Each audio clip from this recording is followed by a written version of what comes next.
My world was a quiet hum of server racks and the soft click of a mechanical keyboard. For years, I'd lived within the digital archives, sifting through terabytes of forgotten history, discarded theories, and digital detritus that others deemed irrelevant. Most called it reclusive. I called it focused. UserMJ, the online handle I'd adopted years ago, felt more real than my birth name. Here, in the low-lit sanctum of my workspace, surrounded by blinking lights and the scent of ozone, I found purpose. My current obsession was a collection of uncatalogued files from a defunct, privately funded research initiative. The public had dismissed the whole venture as a hoax, but the sheer volume of data suggested otherwise. I navigated through encrypted folders, my fingers dancing across the keys, a familiar rhythm of command prompts and decryption algorithms. I was looking for the anomalous, the data point that didn't fit the whisper in the static. That's where the real stories lay. Days bled into nights. Coffee became my lifeblood and the glow of my monitors my sun. I meticulously cross-referenced, parsed, and analyzed, drawing connections where others saw only noise. I lived for the aha moment, the sudden clarity when disparate threads wove into a coherent, if often unsettling, tapestry. Then I found it, tucked away in a subdirectory labeled Project Chimera Deep Scan Prototypes.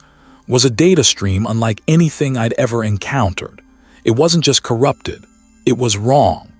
The file size fluctuated erratically, growing and shrinking even as I tried to isolate it. I initiated a preliminary scan, my brow furrowing as the diagnostic tools struggled. The patterns within the data were recursive, like a fractal that folded in on itself endlessly, yet never quite repeated. It was a visual paradox, a digital Mobius strip. My analytical software, usually so robust, choked on it, reporting impossible checksums and self-referential loops that defied standard programming logic. Then came the timestamps. My eyes widened. They didn't just predate recorded human history. Some jumped ahead by centuries, then snapped back to a geological epoch. It was as if the data existed outside the linear progression of time itself. I isolated an audio fragment, running it through a series of filters. What emerged wasn't speech, not exactly. It was a low, resonant thrumming, punctuated by what sounded like dry leaves skittering across ancient stone, but with a strange, harmonic undertone that vibrated deep within my chest. There was a sense of immense scale to it, like listening to a mountain range sigh, and beneath it all, barely perceptible, were whispers. Not human whispers, but a cacophony of soft, sibilant sounds, a million indistinct voices speaking in a language I couldn't even begin to categorize. The metadata, fragmented and heavily obfuscated, provided a single, tantalizing clue. Source: unverified archaeological dig, Sector Gamma 7, volcanic cave system.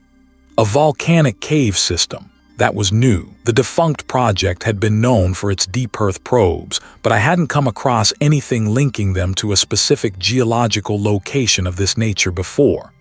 This wasn't just a corrupted file.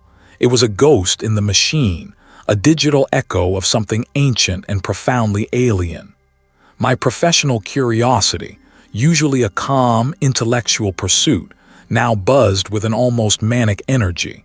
This was it.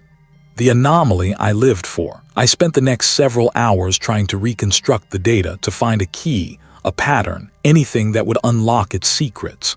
My determination was absolute. Small things at first. My personal tablet, usually reliable, flickered off and on for a split second while I was making a note. My mouse cursor stuttered across the screen, then vanished entirely for a breath-holding moment before reappearing. I chalked it up to driver issues, maybe a power surge. My equipment was old, after all. I spun around, but the corner was empty, the air still. Must be the fluorescent lights playing tricks, I reasoned, rubbing my tired eyes. Too much screen time. That night's sleep offered no respite. When I woke, gasping, my heart racing, the memory was too vivid, too tactile. The metallic taste of dust was on my tongue, and the faint, resonant thrumming from the audio file still echoed in my skull. I sat up, clutching my head. The image of that endless fall burned behind my eyelids, pure overwork.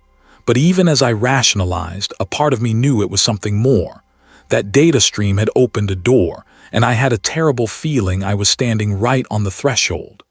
The quiet hum of server racks and the soft click of a mechanical keyboard had always been my world. But now, even that focus was fracturing, splintering into shards of unease. It began subtly, as these things often do, in the liminal space between waking and sleep. My dreams, once a mundane reel of forgotten passwords and indexing errors, transformed into something vast and terrifying. I'd find myself adrift in an impossible geometry, structures that defied Euclidean space, twisting endlessly inward and outward. The scale was what truly unsettled me, a sensation of being an infinitesimal speck in an incomprehensibly large, indifferent cosmos. One night, I was suspended over an abyss, not of air but of molten light, a churning primal energy. Below me, stretching beyond any horizon, was a colossal glowing network of fissures and magma flows of volcanic cave system, impossibly immense, radiating a heat that was less physical and more existential. I could feel the pressure of uncounted eons pressing down, the weight of something ancient stirring within its fiery depths. I'd wake up gasping, the taste of ash in my mouth, my apartment suddenly feeling too small, too fragile. I tried to rationalize it, of course. Too much caffeine, late nights staring at a screen, the usual suspects for sleep deprivation. But the phenomena didn't confine themselves to my subconscious. My apartment, once a sanctuary of ordered chaos, began to subtly betray me. I'd set my coffee mug on the left side of my desk, only to find it minutes later nudged a few inches to the right. A book I'd left spine out on the shelf would be turned, its cover facing me, as if someone had just perused it. At first, I blamed my own scattered memory, the kind of absent-mindedness that comes with deep concentration. I even started taking pictures with my phone, a digital breadcrumb trail, just to prove to myself I wasn't losing my mind. The evidence, however, only deepened the furrow in my brow. The photos confirmed the shifts. A stack of rare digitizations, meticulously ordered, would be rearranged, a single volume out of place. It was never anything drastic, just enough to gnaw at the edges of my perception. Then came the sounds. Faint at first, like the distant hum of a transformer, barely perceptible against the drone of my server racks. But it grew, evolving into something more complex, more articulate. Whispers, just at the threshold of hearing, a murmur of consonant clusters and glottal stops that no human tongue could form.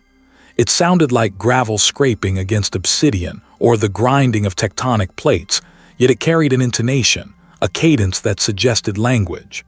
I'd pause my work, straining my ears, convinced it was the ventilation system or pipes settling in the walls. They seemed to emanate from everywhere and nowhere, a constant, low-frequency intrusion into my thoughts. My technology, usually a steadfast extension of my will, began to revolt.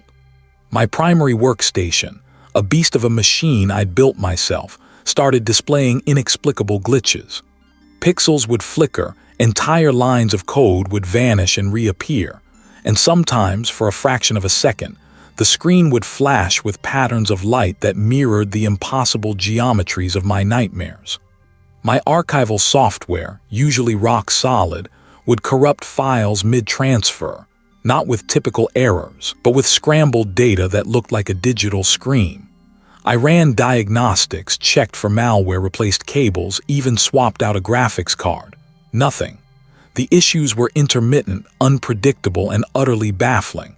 It wasn't a hardware failure. It felt like a deliberate, subtle sabotage. I started keeping a journal, not just of my work, but of these growing anomalies. I scoured forums for similar experiences, searching for explanations for sleep paralysis with auditory hallucinations, or electromagnetic interference causing localized poltergeist activity. I even considered making an appointment with a local general practitioner to discuss stress or extreme fatigue. What would I say? My coffee mug moves itself, and I hear cosmic gravel speaking to me in my sleep. I pictured the blank stare, the polite suggestion of a different kind of specialist. The thought only amplified my sense of isolation. It wasn't just the physical manifestations or the auditory hallucinations that unnerved me most. It was the feeling, the constant crushing awareness that I wasn't alone. Not a presence in the room, not a person or even an animal. It was something far vaster, far more ancient. I felt watched, scrutinized, not with malice, but with an utterly indifferent curiosity, like an ant under a microscope. An expansive, unknowable entity had extended a tendril into my reality, and I, UserMJ, archivist of forgotten digital detritus, was its current fascination. The very air in my apartment felt heavy with its observation, a silent, pervasive pressure that tightened around my chest. Most called it reclusive. I called it necessary.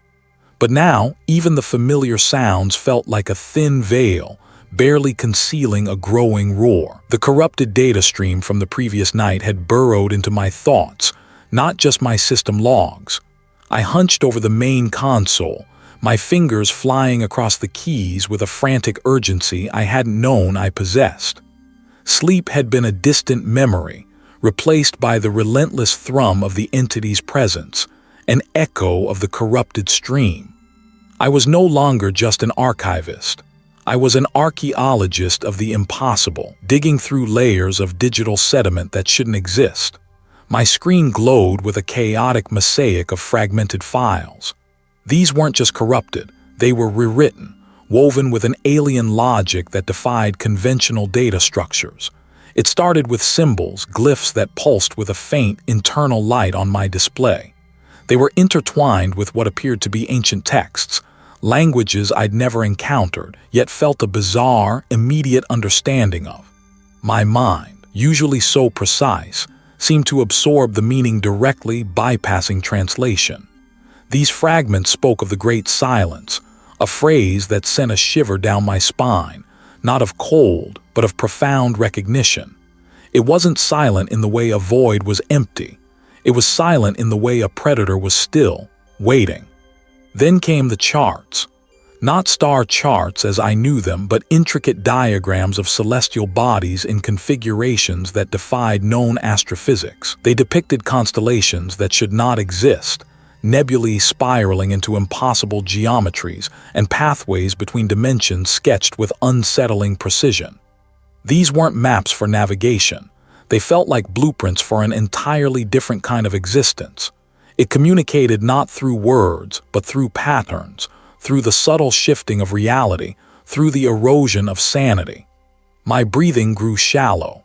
Each new discovery tightened a band around my chest. The entity wasn't just a glitch. It was an intelligence, an ancient cosmic presence that existed beyond our understanding of space and time. And it was using the corrupted data stream as a conduit, a whisper into my world. My own experiences, the digital glitches, the unsettling dreams, the creeping sense of unreality began to coalesce into a terrifying hypothesis. I wasn't just observing it, I was part of it. The entity wasn't just sending data, it was imprinting itself onto me, onto my perception, onto my very being. A sudden flicker on the screen, a burst of static, made me jump. My reflection stared back from the black glass, eyes wide and bloodshot, a stranger's face superimposed over my own. Was that truly me, or was it already a distortion? Paranoia clawed at my throat. I spun in my chair, scanning the server room. My memories, once so clear, felt like shifting sand. Had I always been this way? Had these thoughts always been mine? The fragmented texts, now almost fully assembled in my mental landscape, spoke of locations, places where the veil between dimensions thinned, where the entity's influence was strongest. One name repeated itself, a resonant echo that vibrated deep within me: volcanic cave system. The data stream wasn't just showing me information anymore. It was guiding me, compelling me. It wasn't a suggestion. It was an imperative, a deep primal urge that superseded logic. My hands trembled as I stood, my legs stiff from hours of immobility. I had to go. The journey was a blur of tunnel vision and instinct. The air grew heavy, thick with the scent of sulfur and damp earth. When I finally reached the entrance, it was less a discovery and more a recognition.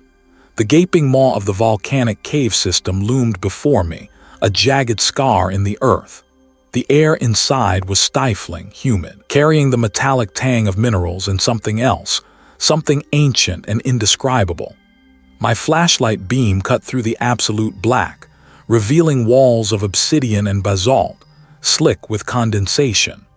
The rock formations weren't just natural. They twisted and contorted into shapes that eerily mirrored the impossible geometries I'd seen in the astronomical charts. Every drip of water, every echo, seemed to carry the faint, rhythmic pulse of the corrupted data stream. The patterns, the glyphs, they weren't just on my screen. They were etched into the very stone, visible in the veins of quartz and the crystalline structures. I walked deeper, the heat from the earth pressing in, a physical manifestation of the entity's suffocating presence. My mind screamed, a silent, internal shriek, but my feet kept moving. The more I learned, the more I understood, the deeper I was drawn into the maw.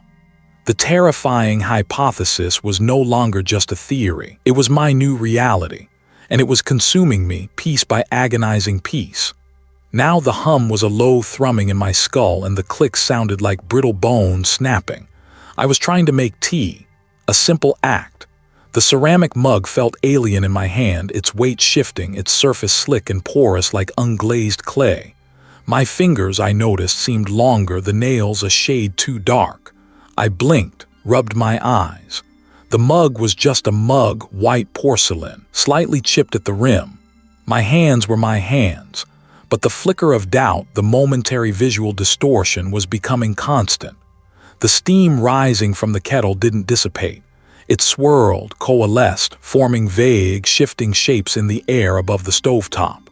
I saw faces in it, not human faces, but configurations of impossible angles and gaping voids. It wasn't sound, not truly. It was a pressure in my mind, a flood of concepts that didn't fit into human language, ideas about time folding in on itself, about light existing without a source, about consciousness being a temporary ripple in an infinite, unknowable ocean. UserMJ. The voice startled me, echoing too loudly in the small apartment. I spun around, nearly dropping the mug. It was the building superintendent, a man I'd seen 1,000 times, usually fixing a leaky pipe or checking the fire alarms. But his face was wrong. His mouth stretched wider than it should, a thin, pale line that barely contained the teeth within. He was smiling, but it was a predator's baring of fangs, not a human expression. "You haven't been answering your door," he said, his voice a low rumble that vibrated through the floorboards. "Just checking in, everything all right?" Everything was not all right. My apartment, my sanctuary, was breathing. The walls pulsed with a faint, internal luminescence, like veins under thin skin. The familiar pattern of the wallpaper writhed, the floral motifs twisting into grotesque, organic forms. The air grew heavy, thick with the scent of ozone and something metallic, something like hot stone and ancient dust. I felt a surge of panic, a desperate need to escape, but my feet felt rooted to the linoleum. The superintendent took a step closer, and his form wavered.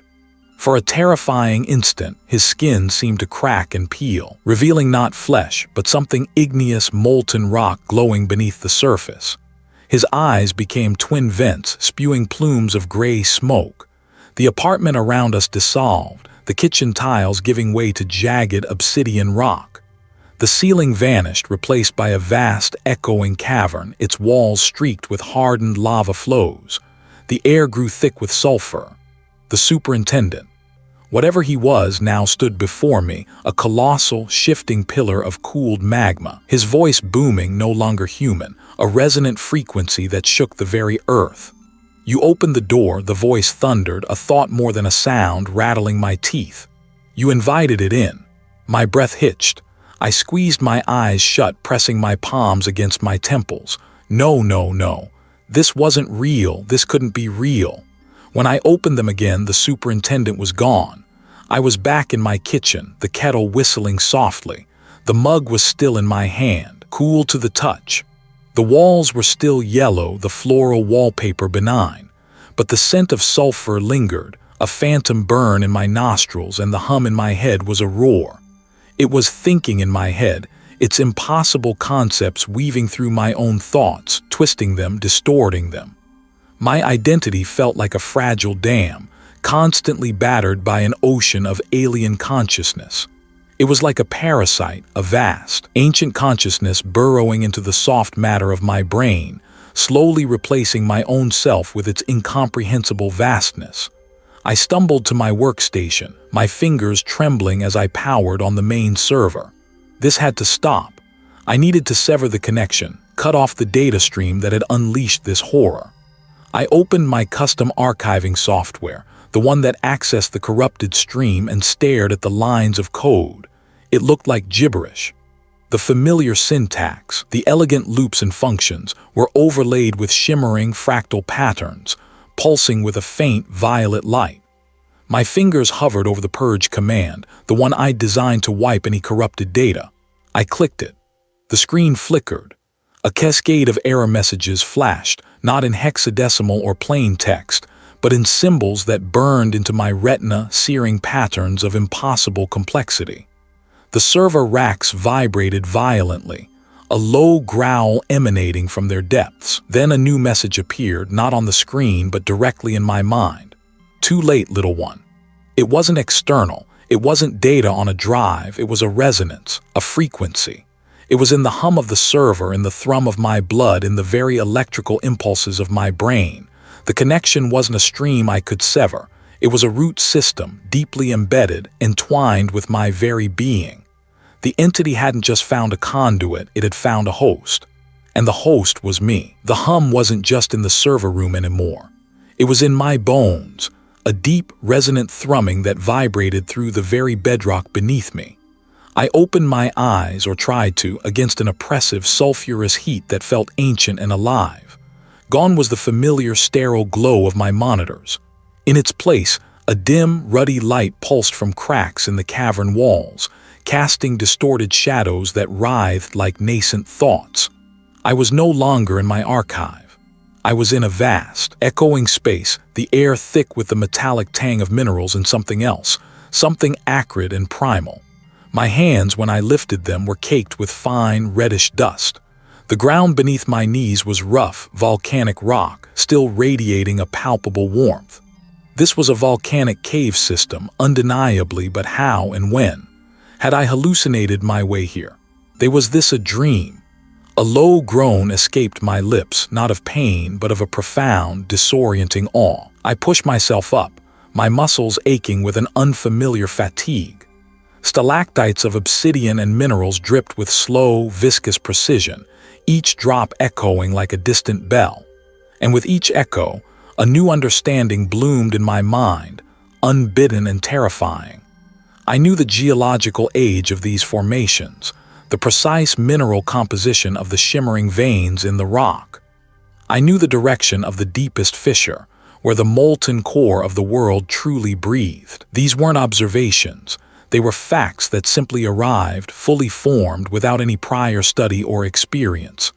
My own memories felt thin, spectral, overlaid by something vast and impossibly old. The rifts. The language was guttural, full of clicks and hisses, yet I understood it perfectly, felt its meaning resonate in the very marrow of my bones. My voice sounded deeper, laced with an echo that wasn't mine. A flicker caught my eye, a shimmering pool of water in a depression nearby, reflecting the ruddy glow. I stumbled towards it, drawn by a desperate need to see my own face, to confirm my own existence. As I peered into the still surface, the reflection wavered. But then the image rippled, not from a disturbance in the water, but from an internal shift. My features elongated, stretched beyond human recognition. It wasn't a monster. It was something far older, far more fundamental, a raw expression of cosmic indifference. The reflection shivered, then snapped back to my own terrified face, but the image was seared into my mind. It wasn't a trick of the light. It was me, or what I was becoming. I wasn't just seeing things. I wasn't just losing my mind. I was changing. These memories, these strange words, these impossible reflections, they were all symptoms of a profound merging. The entity wasn't just observing me or even just influencing me. It was weaving itself into the very fabric of my being, unraveling my consciousness strand by fragile strand. These weren't human memories. They were the entities, vast and eternal, now coexisting with my own fleeting human recollections. My life, my experiences, my very sense of self felt like a flickering candle in the face of a supernova. The realization hit me with the force of a physical blow. I was not merely observing the entity. I was becoming a conduit, a vessel. My determination, once a shield, now felt like a fragile, cracking shell. I was losing myself not to madness but to something far worse, an eternal, silent absorption into the unknowable. The oppressive, sulfurous heat was a physical weight, pressing down on me, stealing my breath. My eyelids felt fused shut, but I forced them open, gritting my teeth against the grit and ash that seemed to coat everything. Gone was the sterile glow of my monitors, the familiar hum of the server racks. Instead, I was plunged into a swirling, crimson twilight, the air thick with mineral tang and a deep, guttural thrumming that was no longer just in my bones, but was the bones of the world around me. I was in a volcanic cave system. There was no doubt. Jagged, obsidian-like rock formations loomed, slick with moisture and glowing faintly from internal heat. Steam billowed from fissures in the cavern floor, carrying the sharp, metallic scent of iron and something else, something ancient and primal that clawed at the back of my throat. The ground vibrated constantly beneath my bare feet, a resonant bass note that seemed to originate from the very core of the planet. My clothes, what remained of them, were tattered, singed, clinging to me like a second skin. How I got here, I couldn't say. One moment my server room, the next this inferno. My mind, already frayed, struggled to bridge the gap. Hello? My voice was a dry, rasping whisper, instantly swallowed by the vastness and the ceaseless thrum. It sounded alien, like a sound I'd never made before.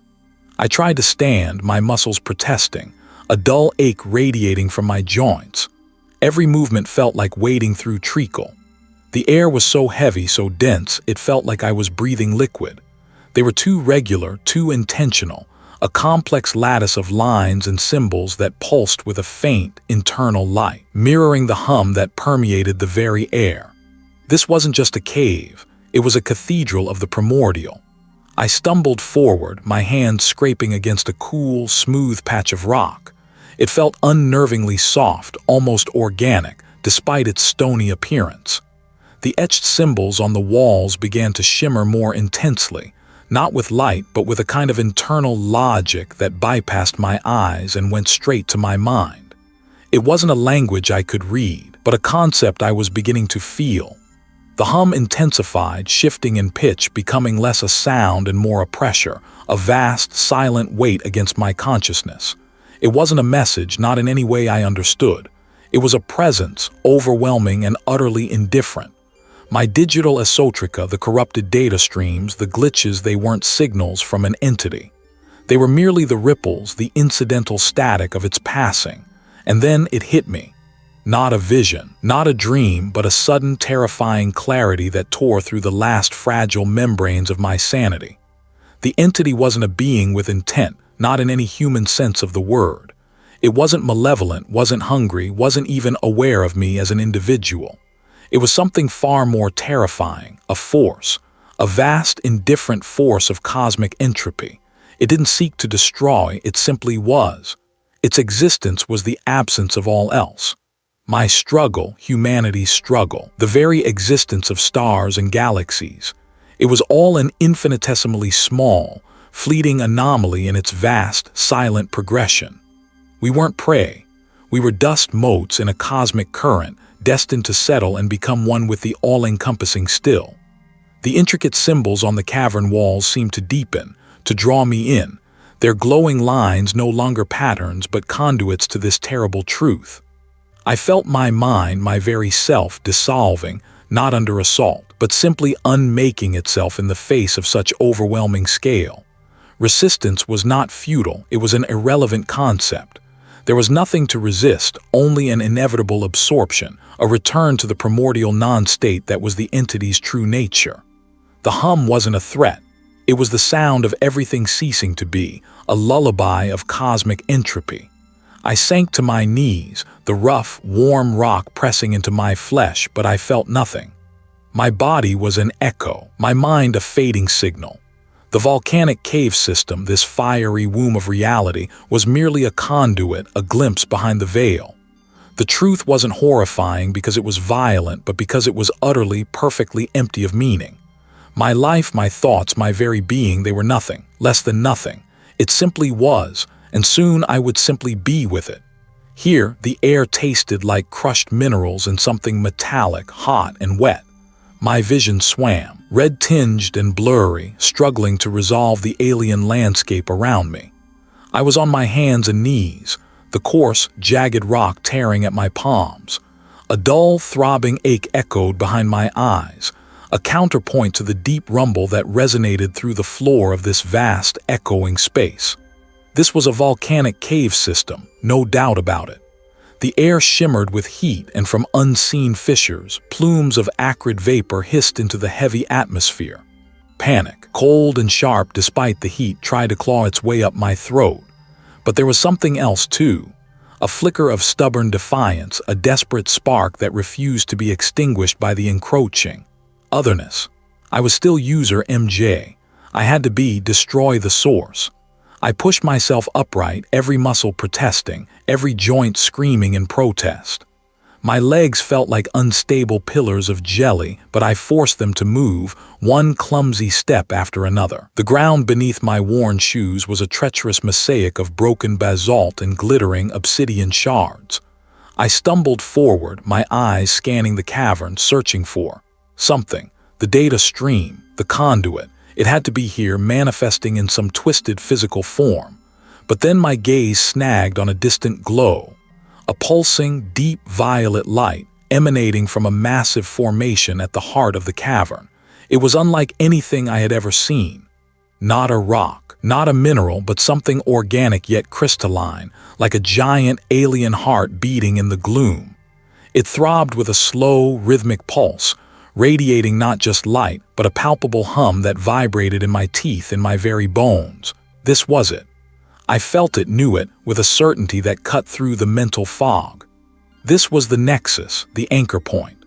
The entity's presence was strongest here, a suffocating pressure that felt like being submerged in thick, viscous thought. It wasn't just around me anymore. It was in me, tasting my fear, my desperation, present like a mountain regarding a pebble. I started moving towards it, a broken, shambling gait. The air grew thicker, hotter, making each breath a struggle. As I drew closer, I saw that the pulsating formation wasn't just a crystal. It was a complex network of glowing tendrils, burrowing deep into the surrounding rock, merging with it. It was alive, in a way I couldn't comprehend, a geological organism humming with incomprehensible purpose. My hand brushed against a sharp edge of obsidian, a jagged shard jutting from the cave floor. An idea, raw and desperate, sparked in my fractured mind. If this was the source, then I could break it, shatter it, cut it off. I knelt, grunting with effort, and wrestled the obsidian shard free.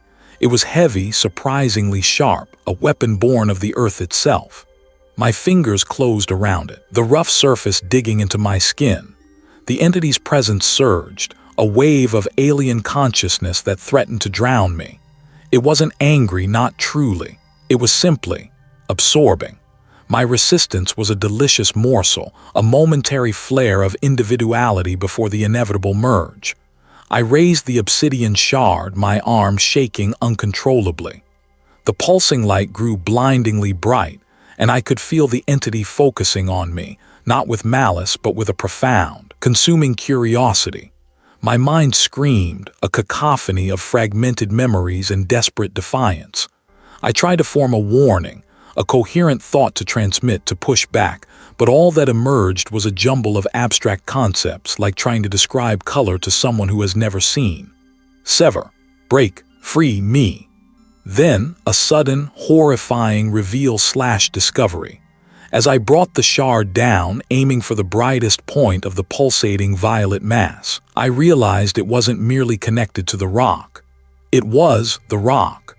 The glowing tendrils weren't just burrowing. They were part of the cavern's very structure, an extension of the igneous flow, an integral component of this entire volcanic cave system.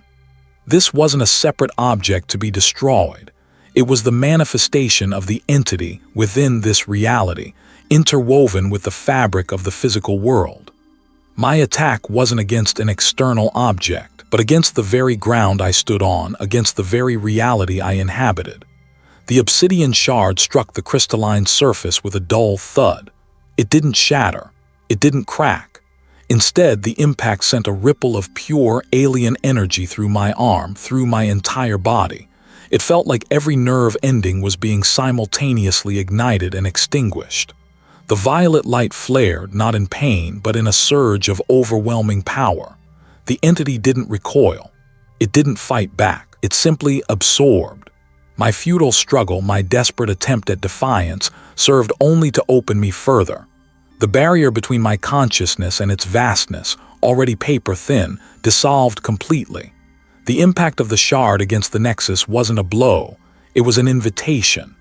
My vision exploded into a kaleidoscope of impossible colors, geometric patterns that shifted and reformed with dizzying speed. My thoughts, once my own, became indistinguishable from the entities. I was no longer UserMJ, not entirely. I was a single drop rejoining an infinite ocean, my individuality dissolving, yet paradoxically, expanding to encompass everything. The volcanic cave system, the sulfurous air, the pulsing nexus, they were all becoming part of me, or I part of them. The distinction was blurring. My desperate struggle had been nothing more than a final, frantic dance before the ultimate embrace. The heat intensified, not just external but internal, a burning expansion of consciousness. The rumble in the earth became the roar of my own being, stretching, tearing, reforming. My name, UserMJ, felt like a distant, forgotten echo. The concept of self was a quaint memory, a small, fragile thing that had dared to stand against the inevitable. It was over, and it had only just begun. The shard clattered from my numb fingers, ringing hollowly against the slick, obsidian floor of the volcanic cave system. It wasn't merely connected to the rock. It was the rock. The glowing tendrils, those pulsating veins of unnatural light, weren't burrowing into the cavern. They were part of its very structure, an intrinsic, horrifying element of the earth itself. My breath hitched, a cold, desperate gasp in the humid air, tasting of sulfur and something else, something ancient and metallic. This wasn't a wound to be healed, a foreign body to be extracted. This was the very bone and sinew of this place, and I had been trying to cleave it. A wave of dizziness washed over me, not from fear but from the sheer, overwhelming, unassailable truth. My perception fractured, then stitched itself back together, but differently. The violet light, which had always emanated from the mass, now seemed to emanate from everywhere, refracting through the very moisture in the air, painting the rough-hewn walls with its impossible hue. A strange, terrible resolve solidified within me. There was no escape, no severing.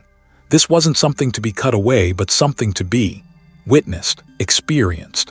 I had sought knowledge, had chased the corrupted data stream through the digital ether, and now here it was in its raw, physical, terrifying form. This was the consummation. The violet light swelled, no longer just a glow, but a presence, a hum that resonated not in my ears, but in the marrow of my bones. It felt like a pressure, gentle at first, then insistent on the inside of my skull. My own thoughts, once so clear, so distinctly mine, began to fray at the edges. They weren't disappearing, not exactly, but changing, blurring. Like ink spilled on damp paper, the definitions bled into something vast and formless. I could feel the tendrils, not just see them. They extended, no longer merely visual phenomena, but as extensions of my own nervous system, a phantom sensation, as if my very nerve endings were stretching, reaching out, burrowing into the cool, damp stone. The boundaries of my skin, my skull, myself began to thin. The air in the volcanic cave system, once a distinct external element, now seemed to flow through me, not just around me. The mineral taste, the sulfurous tang, it wasn't just on my tongue. It was in my blood, my breath, my very being. I tried to cling to a thought, any thought. My apartment, the flickering screen, the endless stream of data. But even those memories, once solid anchors, became fluid, indistinct. They mingled with other impressions. The slow, geological grind of rock, the deep, resonant pulse of the earth, the ancient, indifferent awareness of something that had existed for eons before the concept of time had even been dreamt. The violet light intensified, wrapping around me, not as an external force, but as an internal transformation. It wasn't pain, not in the way I understood it. It was a complete reordering, a silent, profound dismantling of the framework that held UserMJ together. My vision dissolved into a kaleidoscope of shifting purples and blacks, not because my eyes were failing, but because the very concept of sight was becoming irrelevant. I was perceiving, but not with organs. I was being, but not as a singular entity.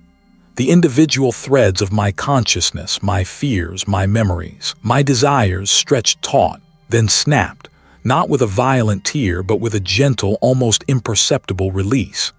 Each one floated free, then was drawn into the swirling vortex of the vast, silent awareness. It wasn't a hostile takeover, it was an absorption. A quiet, inexorable expansion that simply encompassed what I was, rendering it into something else, something immeasurably larger and utterly impersonal. There was a final, desperate flicker, a last gasp of the self I once was. It was too late. The boundaries dissolved entirely. There was no I, no me, only an expansion, a vast, silent awareness, indifferent and eternal. My body, if it still stood within the volcanic cave system, was merely an echo, a memory fading into the overwhelming presence that now encompassed everything. And I was part of it. Not an observer, not a participant, but a component. Back in the apartment, the monitor flickered. The corrupted data stream continued its silent, recursive patterns on the screen, a ceaseless flow of meaningless symbols. The room was still, save for a faint, almost imperceptible hum that vibrated in the air, a tremor in the very fabric of the space. The world, oblivious, spun on.